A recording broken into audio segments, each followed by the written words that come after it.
Well, hello everybody, and welcome back to the channel. It's time for a little Star Trek, the original series, Season 2, Episode 5, The Apple.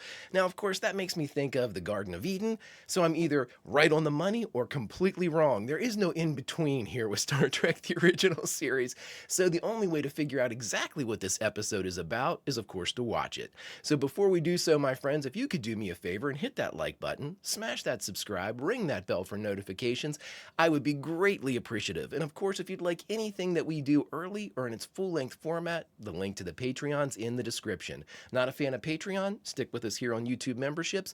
You get everything about a day early, plus any bonus episodes that we come out with.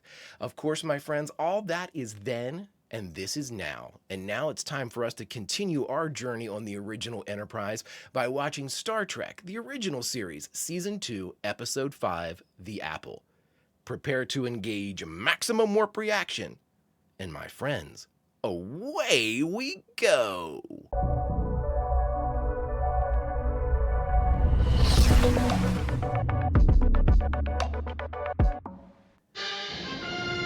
Look at that beauty!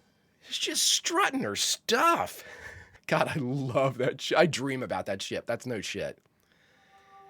All right, Spock, Kirk, Chekhov, 2 red shirts, and I'm assuming a yeoman because she's got... No, a couple people have a side sling.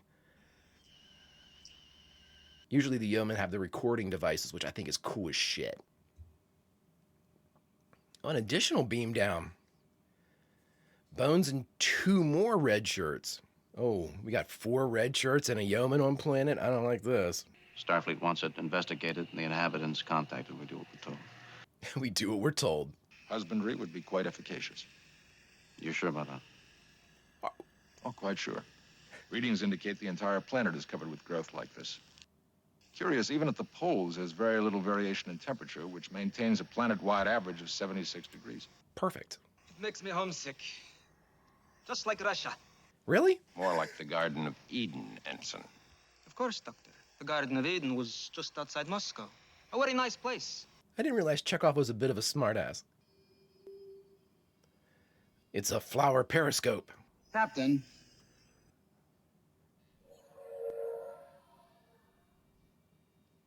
Oh, no. Dead. Jesus! Well, we have 3 red shirts. I actually have a tally counter. Paradise must have looked like this.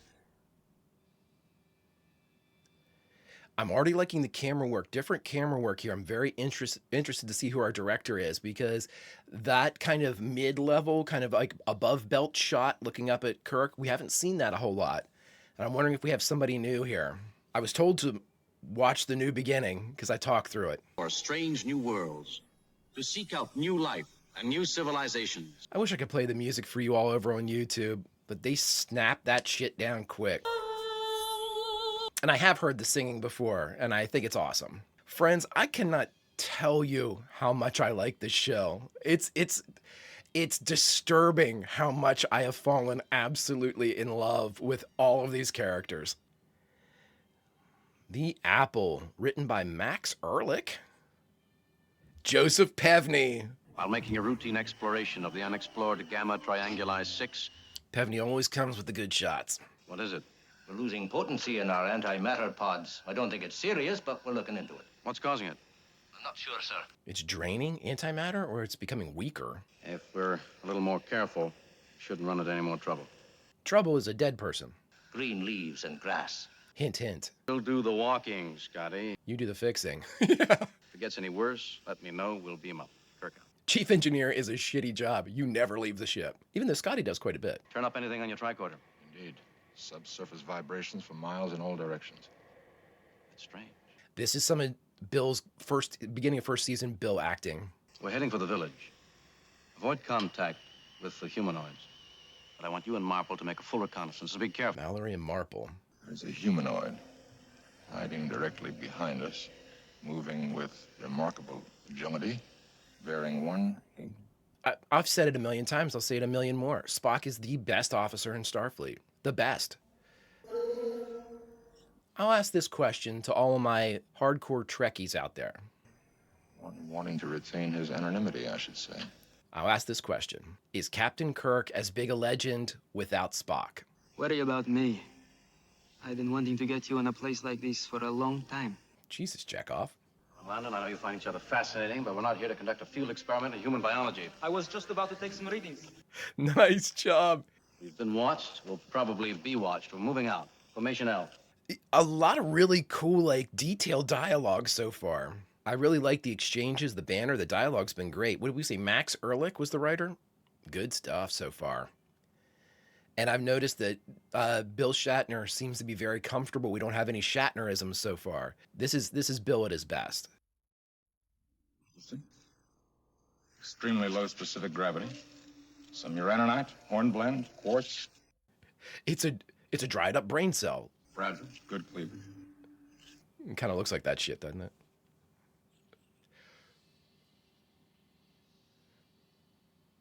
Would you mind being careful where you throw your rocks, Mr. Spock? Holy shit! Garden of Eden. With explosives. With landmines. With landmines. Spock's like, don't step on those, and for God's sakes, don't kick one. That beauty. I got a lead on some models, everybody. I'm getting myself a NCC-1701, spinning the cells and all. A beam, maybe, or a transmission. And it's still on. I'm having it analyzed, but it's like nothing I've ever seen before. So it's... There's nothing you can do about it, sir. And there doesn't seem to be any immediate danger. All right, Scotty. We'll try and find out what's going on down here. Kirk out. So that beam is reducing the efficacy of the antimatter, okay. Some kind of generator? If so, an immense one. Probably subterranean. They always are. That was in Shore Leave, that big subterranean factory. Peculiar stuff to find in paradise. Jim!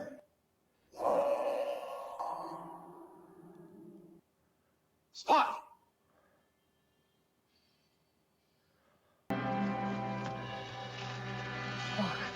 Oh my God, that brought a tear to my eye. Spock, I mean, come on. Jim, he yelled out, not Captain. Transporter room. Stand by to beam up landing party. All hands. Standing by, sir. Energize. Energize. Oh no. It's not working. Oh no. Scotty, what's the matter? Bones, get to work. We can't make transporter contact, sir. The entire system's inhibited. The way it is now, we couldn't beam up a fly. Look at these zooms. Joseph Pevney. He's a movie director, so we get a lot more cinematic shots when he's here. Scotty, is the transporter malfunction tied in with the trouble you're having with the antimatter pods? I don't know, sir.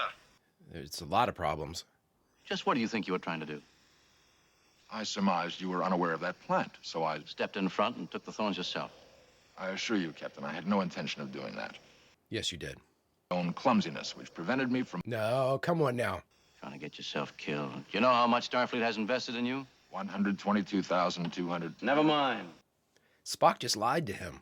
I think that's the first time Spock has lied to Jim, or exaggerated. I'm already digging this episode, friends. Joseph Pevney with the shots and the great dialogue and Spock's sacrifice. Oh my God, come on, what more can you ask for from the first 5 minutes of an episode? He's gonna get hit by lightning. Oh yeah, he's definitely getting hit by lightning. Okay, 2 red shirts down. And we haven't seen Mallory or Marple.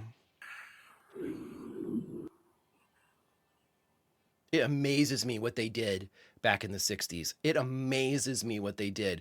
I'm assuming, you know, again, so much practical stuff. And regardless of how the lightning looked, that little smoking stand that was put in, you know, with a cut. Great shit. Lasers. For what, Jim? Just to make everybody feel better? Beautiful day. A cloud in the sky. See him just stick it on the side. Is it on Velcro, I wonder? Mallory and Marple. Sounds like a law firm. Near the village. Coordinates 118 by 220. I'm going to look up Mallory. Usually the security guys are stunt people. Mallory, you all right? Come in. The village is primitive. Strictly tribal from the looks of it. He looks familiar, too, the guy playing Mallory. Captain, come.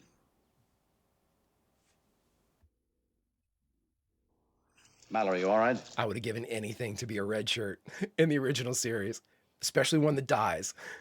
Just to say that I served on the USS Enterprise. Go there! That way! I never saw anything like... No! Oh my God. Rocks! Oh my God. Bones, maybe get in there, bud. You gonna eyeball this?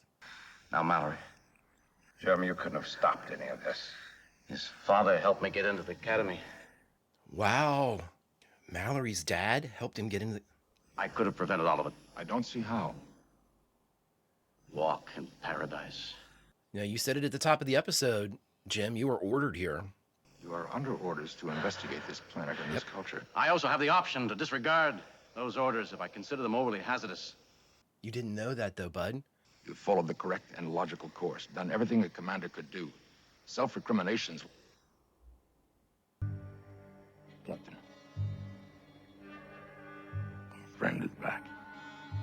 God, the Spock lines in this are so good. I love watching Leonard Nimoy and Bill Shatner cook. Something or someone is behind it. I want it. Mark, cut around the rock to your right. Make a loud noise. I like how Marple looks like he's sweating because I would be too. Mr. Chekhov, your tricorder readings are totally inefficient. Mind your own business. For your information, I have a very high efficiency rate. Wary.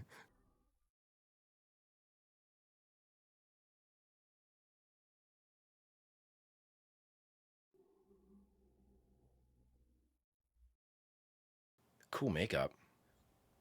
I won't hurt you. Again. Do you understand? I won't hurt you. Again. Do you have a name? I am Akuta. Akuta. I am the leader of the feeders of Val.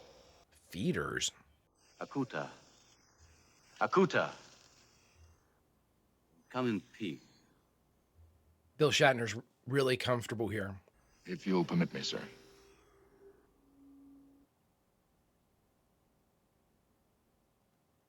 What is that? There's two. They are my ears for Val. They were given to me in the dim time, so that people could understand his commands and obey. You speak of the people of Val. Like a communicator? We are close to Val, so we may serve him. I shall take you there. Your phaser, sir. Enterprise to Captain Kirk. Kyle's at the helm. Captain, something has grabbed us from the planet's surface. He must be backup science officer, too. Put it on maximum. Full emergency circuit. They're all on, Captain. Status. Are you still holding? Dial. Oh, sir. We're slipping. Get away from the planet. We might be able to pull out with warp drive, but without it, we're like a fly on fly paper. Even worse. Damn. Hurry up with the figure, Kyle. Maintain full reverse thrust. Kyle's like, I'm not Spock. I gotta do the math. Boy, Kyle pulling double duty. You're my chief engineer. Figure it out. You know everything about that ship that there is to know. More than the men who designed it. If you can't get those warp engines working, you're fired. Music's good, too. Good music cues. Take me to him. I wish to speak to him. I shall take you to him. But he will not speak to you. He speaks only to me. We'll see. You know, the other thing that I've noticed, there's commanding presence in movies and real life and all that stuff. Bill Shatner has that because Bill Shatner's not a tall guy, but I never think of him in that respect. You know, he's always larger than life to me. Look at this shit. Then again, like I've said it before, Kirk's my guy. I mean, so. We have been introduced to Val. This is Wizard of Oz shit here. Its power emanations. Possibly the force that threatens both us and our ship. I really like this episode. But this is not the center, Mr. Spock. No, Captain. Center is deep in the earth beneath us. Yeah, he suspected it was subterranean. Also seemed to be a... Holy fuck! A force field? Obviously. Yes, quite. Spock's had a rough day. When he is hungry, you may be able to speak with him, if he desires it. What does he eat? Come. We will give you food and drink. If you are tired, you may rest. Because you're going to be a sacrifice. In lieu of a volcano, we will be throwing you into the mouth of Vol, which has volcano-esque properties. These are the people of Vol. It's a lot of extras to dress. There are no others. Interesting choice to go with the kind of lighter colored garb because the body paint is leaking onto it. When a man and woman fall in love. Love. Strange words, children. Love. What is love? This guy's doing a good job. Is when two people are... Jesus, Chekhov. She doesn't need a physical aid. Vol has forbidden this. Oh, there goes paradise. Yeah, because McCoy's like, wait a minute, what about drinking? Welcome to Vol. Oh, what's this? Our homes are open to you. Oh, thank you. Thank you. I'm Sayana. You have a name? Sayana? Yes. I am Spock. Listen, we didn't laugh at Sayana. Spock, the comedian. The children of Vol find him hilarious. This house is your house.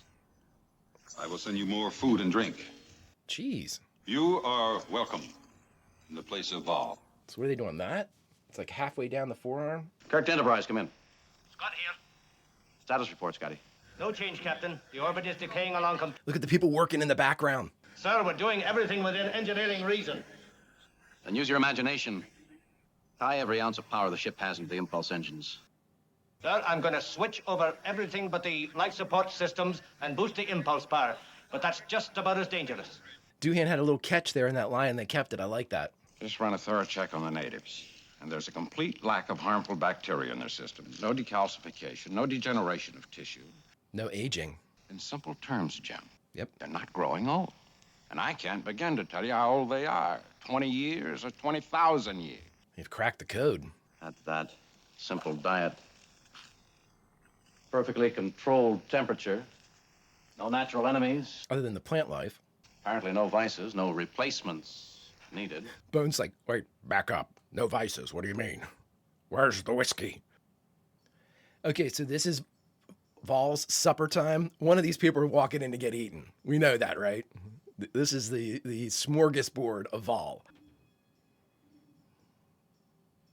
Oh, maybe not. Apparently, our hypothesis is correct. There is no living being there. It is a machine. Nothing more. How do you know that? Well, the field's down. People are going in. Let's see what kind of luck we have. This seems incredibly dangerous. That's not the way. Evidently not. This is no ordinary machine, Captain. These two work so well together. But it needs to eat. Frequently. Why? So it can't have any great power reserves. That may not be of any help. The Enterprise has only 10 hours left in which to break free. Is it draining the Enterprise for food? What happens if Vol weakens around feeding time? That's why the energy field's down. Get an estimate of the total amount of energy being expended against the ship. Have them measure it hour by hour. Acknowledged. Yeah, if it like waxes and wanes, then you'll know that that's what it's like supper time. Guys, I've looked everywhere. There's absolutely no whiskey in this fucking place. Doctor, you insist on applying human standards to non-human cultures. I remind you that humans are only a tiny minority in this galaxy. Love it. The right to have conditions which permit growth. Another is their right to choose a system which seems to work for them. Let's have a political debate right now. These are humanoids, intelligent. They need to advance, grow. Prime directive, bud. Doctor, these people are healthy and they are happy. Whatever you choose to call it, this system works, despite your emotional reaction to it. The last stagnant civilization we had was, what, Errand of Mercy? And they certainly weren't stagnant. Gentlemen, I think this philosophical argument can wait until our ship's out. Yeah, I was going to say. Bones is drying out. He needs to fight now. Are you coming along with the circuit switchover? We're putting everything but the kitchen sink into the impulse power, sir. Put the kitchen sink into. That's cutting it a bit fine, Scotty. Aye. But if we don't break out, I'd rather we didn't have to wait too long for the end of it. I mean, it's a realistic approach, I guess.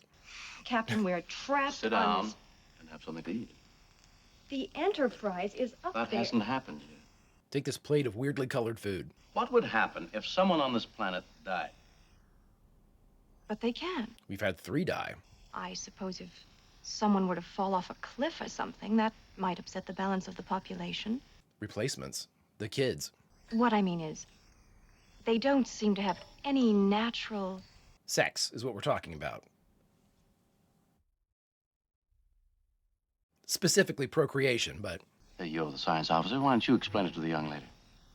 Spock should have no problem doing this. Safe to assume that they would receive the necessary instructions From a machine? That I'd like to see. I'm sure you would, Bones. I understand, Vol. It shall be done. So yeah, so it looks like they're a little lower on that one arm. You know, if it weren't for Val, this place would be a paradise. Or the killer plants, or, you know, the lightning strikes. Chekhov is handsy. Any place we can be together is paradise. Uh-oh. Forbidden knowledge has entered the Garden of Eden. But if we do have to stay here, would it be so very bad? It wouldn't be very bad at all, I guess. No. Not if you're with me. So what's the... isn't there some type of, like, Starfleet regulation about, like, fraternization? Isn't there something like that? Like, you can't... Like, you have to, like, disclose a relationship or something? I know that we have married couples and stuff like that, so obviously they would allow relationships, but I'm wondering, like, in this era... I do not understand. We're not angry. This guy looks familiar. It gathers no food. It does not serve Val. This is where the forbidden knowledge... We need to try it. Perhaps we should try it. I wonder if the symbols on their cheeks mean anything, like designation of like duty or rank or something, or, you know, station in the village. I think it's a cool design, though. It is pleasant, Makora. Makora. Yes. In this way. It's some pretty good acting, too, from everybody. Casting director deserves a definite good job for this one. He looks super familiar. I gotta figure out who he is. We saw the strangers. The 2 of them do this thing. You copied them? We meant no harm. I'm receiving a transmission. I must murder you both. I understand, Vol. Tell the men of Vol to meet me in the clear place when the strangers are asleep. It is Vol's own words. I know. McCorda's actor, I know it. I just don't know who he is. I can't, he's a young, I mean, I know him probably older. Vol has spoken to me. His words are true, hear them. We're to play dodgeball. We are to kill the strangers. Oh. We do not understand. We're gonna throw the blowing up rocks at him. Come up from behind the stranger and do this. Jesus. It is the word of Vol. It will be done. Okay, so we've introduced the idea of sex and murder. If we do what it seems we must, in my opinion, we'll be in direct violation of the non-interference directive. These are people, not robots. Uh-oh, this is where Jim massages the definition of the Prime Directive. What? Disturbing. The people of Val seem to have disappeared. Uh-oh. Where's okay, she was there. I was gonna ask where Marta was, but... We are on a peaceful mission. We mean no harm to you or your people. Look out. We're gonna get some lightning fire. Let's get out of here! Yeah, seek cover.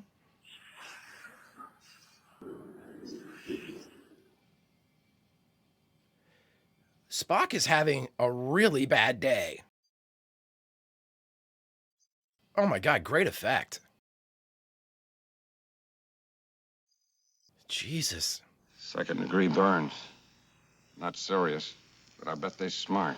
Doctor, you have an unsurpassed talent for understatement. It hurts like a motherfucker, Bones.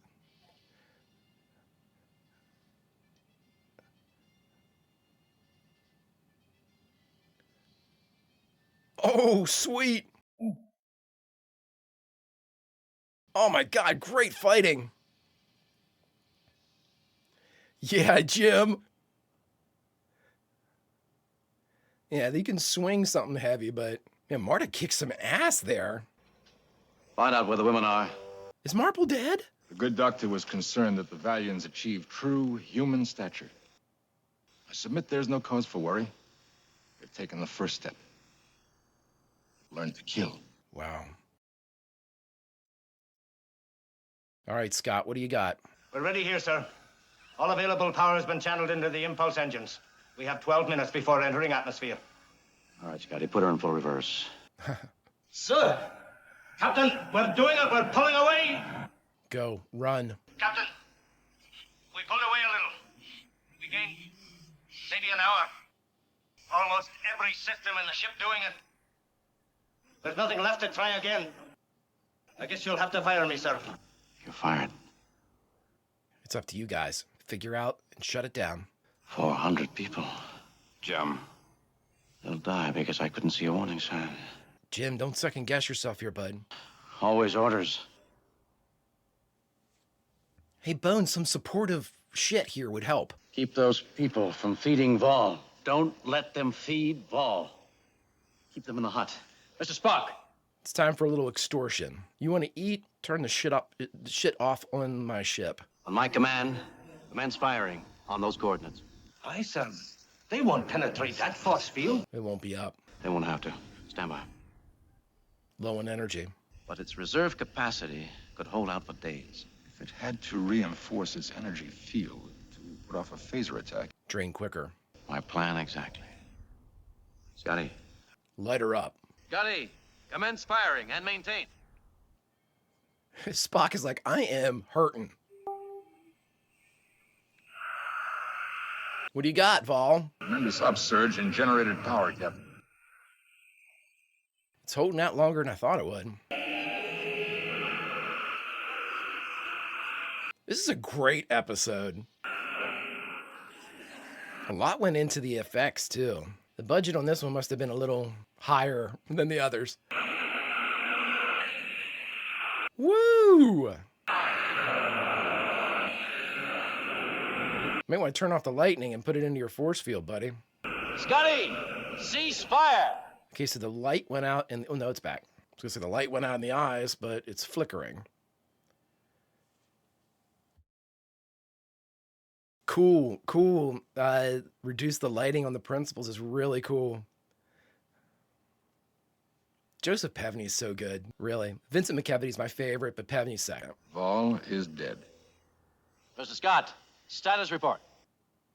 Tractor beam gone. Potency returning to antimatter pod. Transport will be ready in an hour. Scotty, you're rehired. As soon as the transporter's fixed. I love that smile by Jim. But it was Vol who put the fruit on the trees, caused the rain to fall. Vol cared for us. They're in deep shit. You learn to build for yourselves, think for yourselves, work for yourselves, and what you create is yours. And you also get old and die. What are children? Little ones look like you. They just go on the way you're going. You'll find out.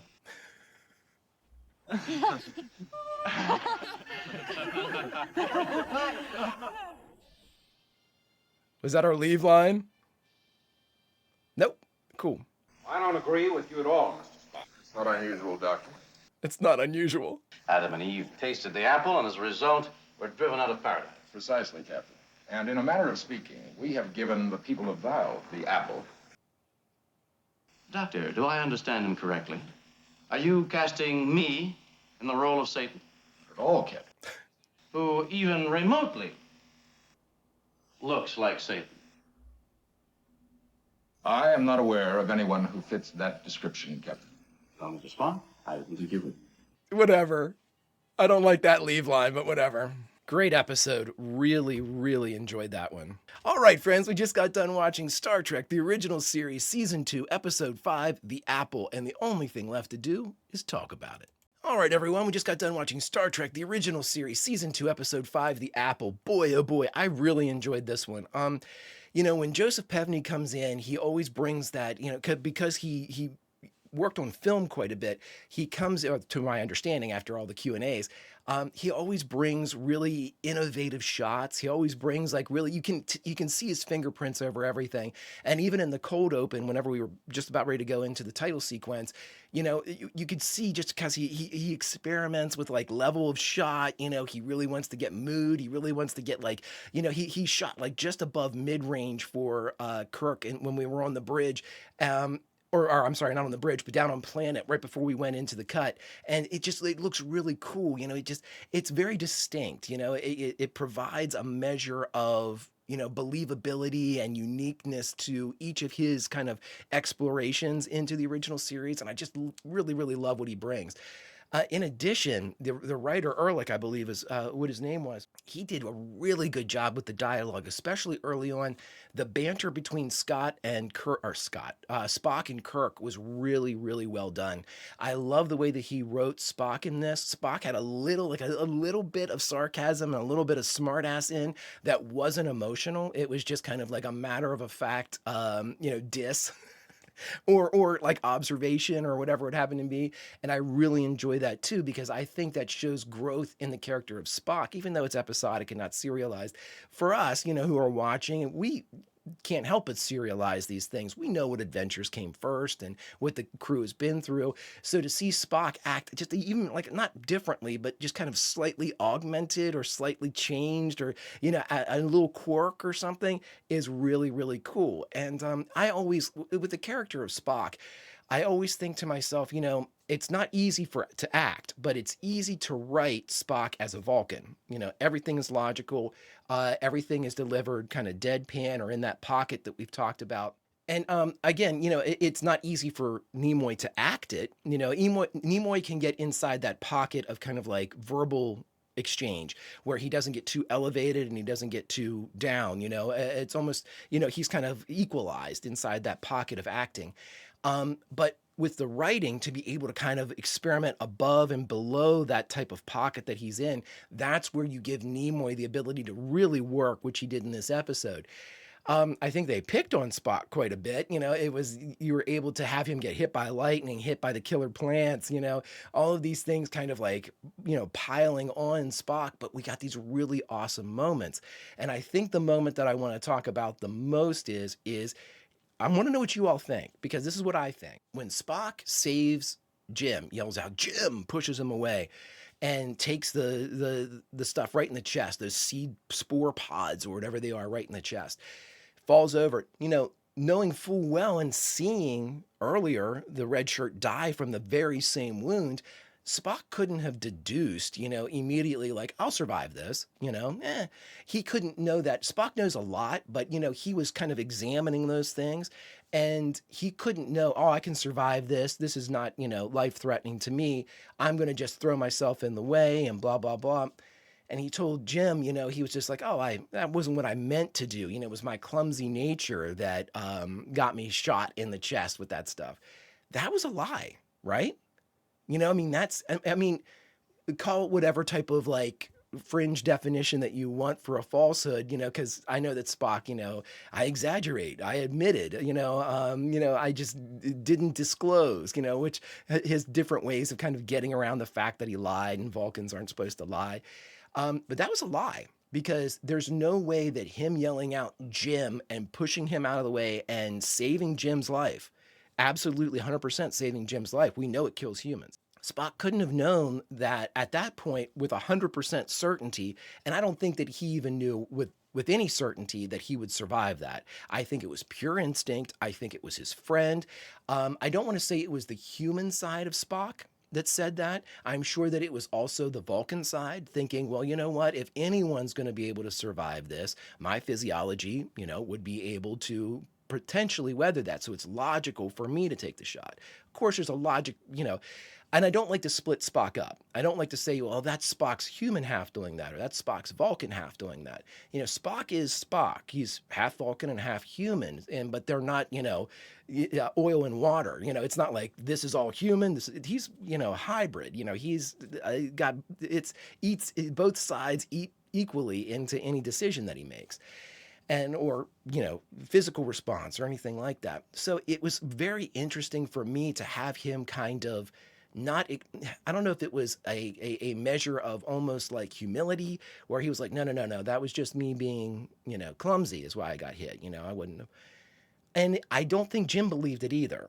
I don't think Jim got mad at him, but it was the type of mad that you get when you're like, oh my God, you could have died. Do you know how fucking upset I would have been if you had died saving me? And that was like the anger bubbling up in Jim. Like, don't do that. Just tell me to get out of the way. I can get out of the way. Don't you dare put yourself in danger, because, we saw whenever Spock got hit by the lightning, Jim, for Jim's level of like flipping out, he seldom loses his cool, but he immediately, just the wild-eyed look in Shatner's eyes, got him, put him in a fireman's carry and got him out of there. I just think that the writers independently, not really knowing other than what they're kind of guided by the canon oversight of like Gene Kuhn and DC Fontana, they don't really. I mean, I just think it's almost like divine intervention for me that these separate writers and directors that are brought in for these episodes are honestly being able to kind of weave in this building relationship between Kirk and Spock. Like, nobody makes a jump and then we have to kind of like retract it, in the relationship where something like this is expressed, like this kind of like sacrificial saving is expressed. I just find it incredibly fascinating that so many different people involved in this are reaching a linear kind of climb with this relationship. It is so well done. And the only person I can give credit to all of that has to be DC Fontana and Gene Roddenberry, who are looking at all of these scripts independently and then kind of putting them together, making corrections like, no, Spock wouldn't do that, or no, Chekhov needs to act this way. They're the ones that are kind of guiding the entire thread of continuity. And oh my God, it is just so well done. I mean, the developing relationship between Kirk and Spock is absolutely, no pun intended, fascinating to me, because it's done by so many different people and to such great effect. It's just, I mean, it's a joy to watch. And it's a joy to watch Leonard Nimoy and Bill Shatner really cook, like really like get involved in their characters' kind of exchanges. And I think it is just, with the exception of the last, like, allusion to the fact that Spock looks like Satan line, which is ridiculous. First off, any like measure or like look of Satan doesn't look anything like, I mean, because the pointed ears, I don't remember Satan being depicted with pointed ears, or a devil or something, whatever. I just think to me, that's like a little bit of like almost like a racist thing against Vulcans to make that comparison. Not that I think that they were being that way. I just think it's insensitive and incorrect. So with the exception of that final kind of leave conversation, I think the rest of everything was written so well, developed so well, and it's a joy. It's an absolute joy. And that segues me to my next point, where I say, you can tell too in this episode, I don't know if they had some time off before, or whether it was just the writing that kind of connected with Bill Shatner, but whenever he's comfortable in an episode, we can tell immediately, because his comfort level is absolutely reflected in his acting.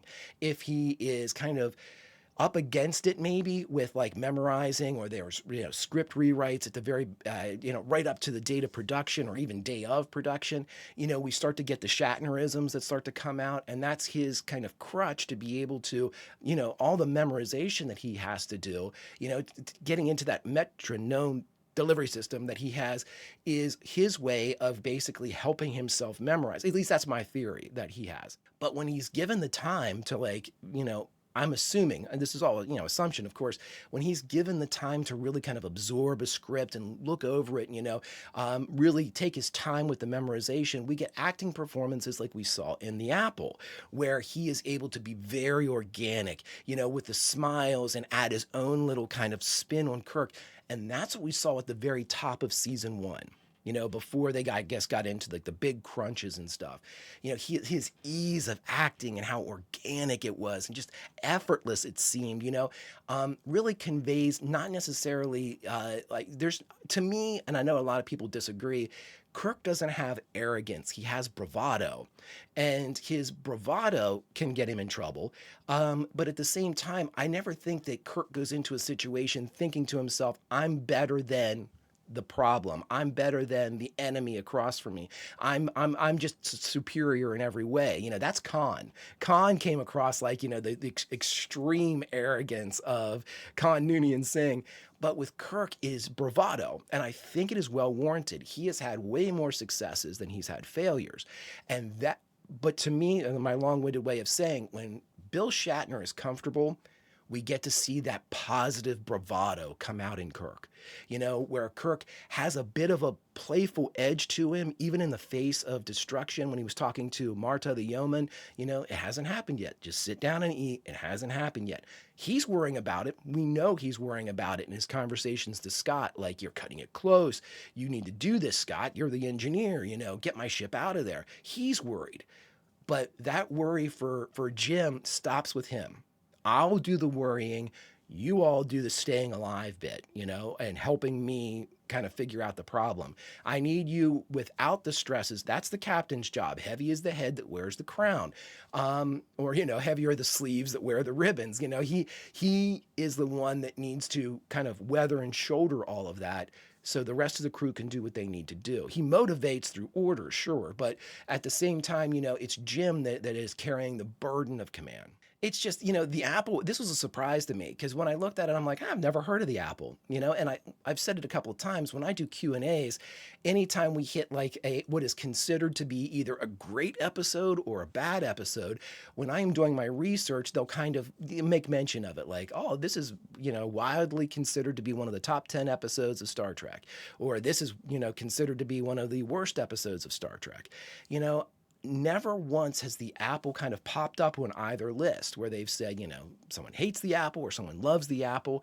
And I'm surprised by that, because this was an incredibly well put together episode. That fight sequence alone was probably the best one we've seen. It was a group fight sequence with multi-partner choreography in those bigger shots. And, you know, again, I at this point, I question whether or not Marta the yeoman, I wonder if she was a stunt person, and I'm going to look that up for Q&A, because, I mean, she was really handled herself well with, you know, kind of like the judo moves and things like that. Very, very fluid in her movements, you know, and it was, and again, that's not necessarily something that requires you to be a stunt person, but I know that oftentimes, especially with the red shirts are their stunt people, because they know that, you know, a red shirt might die and they might have an explosion and someone needs to throw themselves. Why not put the stunt people in there? They don't have a lot of lines, and if they do, they drop somebody in like Mallory to kind of like, you know, efficiently and effectively hold those lines together. So I just think that it was so well done. It was just, I mean, the sets, the building of Vol, I mean, all of these things, you know, really the makeup, you know, the look of the Volans. I mean, Jesus, I mean, there was a lot of stuff that went into this episode. I can't wait to do Q&A and see exactly what it is. So wait no longer, we shall, my friends. Again, we have to sort of beg here to find out all of these secrets behind the scenes of the Apple. So the only way to do it is to, you know, where bravado prevails with Jim, arrogance certainly does with our friend coming up. So let's just go ahead and say it. Q, could you help us?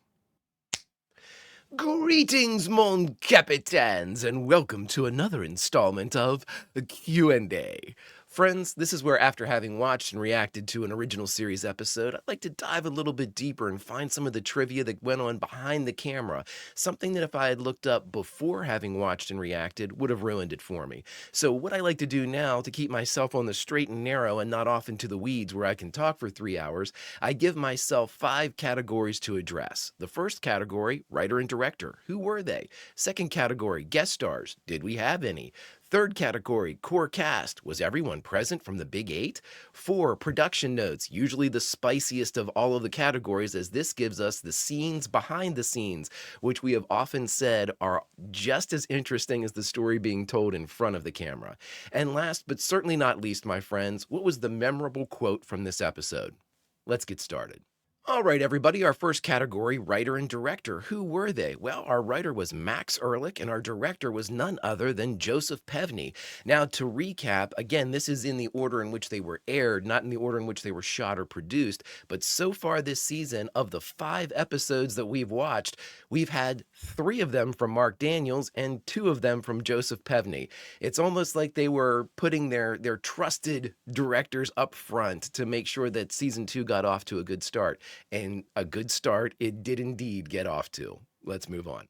All right, everybody, in our second category, guest stars. Did we have any? Yes, in fact, we did. Celeste Yarnall played Yeoman Marta Landon. We had Keith Andes as Akuta. And from Starsky and Hutch fame, who I couldn't place with the makeup and his youth, David Soul played Makora. And in addition to that, I said I would look it up, and look it up I did. Ensign Mallory was actually played by Jay Jones. Jay Jones was, in fact, a stuntman and somebody whom Gene Roddenberry really, really liked. In fact, he got him involved in multiple smaller parts throughout the series, some involving stunts, some not. A little bit more about what happened to Jay Jones in this particular episode when we get down to production notes. Spoiler alert, it ain't great, but let's move on. All right, everybody, for our third category, core cast of the Big 8, who did we have? Let's recap who the Big 8 are. We've got Kirk, Spock, and McCoy. We've got Uhura, Sulu, and Scotty. And we also have now Chekhov and Nurse Chapel. Who appeared of the Big 8 in this episode, The Apple? Well, we had a couple absences, as we didn't have Sulu, we didn't have Uhura, and we didn't have Chapel. So again, 5 of the 8 Big 8 were present. And I'm still wondering, will we have an episode where all 8 of the Big 8 are here? Only time will tell. Let's move on. All right, everybody, and now for the juiciest section of the Q&A, Category 4 production notes. What went on behind the camera? Well, the good news is there wasn't a whole lot of drama born from script problems or production issues, but there were a couple things that we need to note. The first one, I mentioned it before up in our guest stars, Jay Jones, who played Ensign Mallory, was seriously injured during the exploding rock stunt. I mean, he did that full through, and whenever that flash pot went off, he suffered burns. He suffered basically a concussion from the blast that came off of it, and he had lingering effects for nearly 2 weeks afterwards. So again, we've heard of a lot of it, and this is something that happened frequently on sets that had these types of practical special effects back in the day and the westerns of the time. A lot of stuntmen would be seriously injured doing some of these, I don't want to say rushed stunts, but when you're doing basically a movie length shoot each week, there tends to be an emphasis on speed. So let's move on. And now for a fun tidbit. Spock's lightning burned shirt was actually auctioned off at a sci-fi convention in '67. I would love to know who actually got that, whether they still have it, whether they remember getting it, is it displayed? Because that was pretty badass, especially with the effect that they put on there that after the lightning strike, it continued to smoke as they, had applied whatever they had applied to the actual outfit. I thought that was an exceptionally well done stunt and something that really added to the scene, which is what stunt work and special effects are supposed to do. Let's move on. All right, and for our next little tidbit here in our production notes, it's a bit of a downer, actually, as Celeste Yarnall, who played Yeoman Marta Landon, was given a red uniform to, get tailored and put on, and about halfway through the tailoring process, she was told that this uniform actually belonged to Grace Lee Whitney in season 1. Celeste immediately said, "Oh my gosh, don't recut it, because what's she going to wear when she comes back?" To which she was told, "Don't worry, Grace Lee Whitney will never be back on this set." It's at this point, everybody, that I'd like to strongly recommend that if you're a fan of Star Trek, you go out and read The Longest Trek, which is Grace Lee Whitney's kind of biography about everything that had happened. And she speaks and says exactly what went on during the set. In fact, that's how the book starts. So everybody, strongly recommended. It's a perspective obviously told from the actress's point of view and not necessarily production, but it's compelling. Let's move on. All right, everybody, and for our next little tidbit, this episode, The Apple, was where people started to really pay attention and begin noting the mortality rate of the red shirts. Because in this episode, we had 4 that went to planet and 4 that did not come back, as we had each of them suffer pretty gruesome deaths at the hands of both the planet and the populace, as all 4 of our red shirts died by the following: Dark Flowers, lightning strikes, exploding rocks, and being bludgeoned to death. So it was at this point that the audience started saying, how many red shirts do they have? Why do these red shirts keep dying? And thus, the red shirt phenomenon was born. Let's move on. And our last little tidbit, friends, this one comes again from Celeste Yarnell, who played Yeoman, Marta Landon. And basically, she had just come over, just at about a week before filming began, she had come over from Europe, where she had tried some type of new, like, fingernail procedure, and she got a severe infection on her right hand. It was so bad, and it got worse whenever she got back to the States, that she actually went to a dermatologist and said, oh my God, what's going on? The dermatologist's only kind of recourse at that point was to drill through her nail beds, drain, God, whatever had been happening, and then remove her nails. So, if you are watching this episode, at no point will you be able to see Celeste Yarnell's right hand. She keeps it hidden either in the fold of her crossed arms or under one of Chekhov's hands whenever they're holding hands. So she had to keep them open, to heal and whatnot. And so she had a fingernailless hand on her right hand. So again, another little tidbit that went on that they were able to work around. And by God, I never would have noticed. Let's move on to our final category, friends. And now for our very last category, memorable quotes here for Q&A. What was the memorable quote from this episode? There were a couple, but I decided to go with a Spock-centric one because I thought that one, it conveyed both the essence and character of Spock and a measure of dread for what was going on in the episode. This one comes from Spock, and I quote, "The good doctor was concerned that the Volans achieve true human stature. I submit there is no cause for worry. They've taken the first step. They've learned to kill." And friends, thus ends another installment of Q&A. Until we meet again, behave.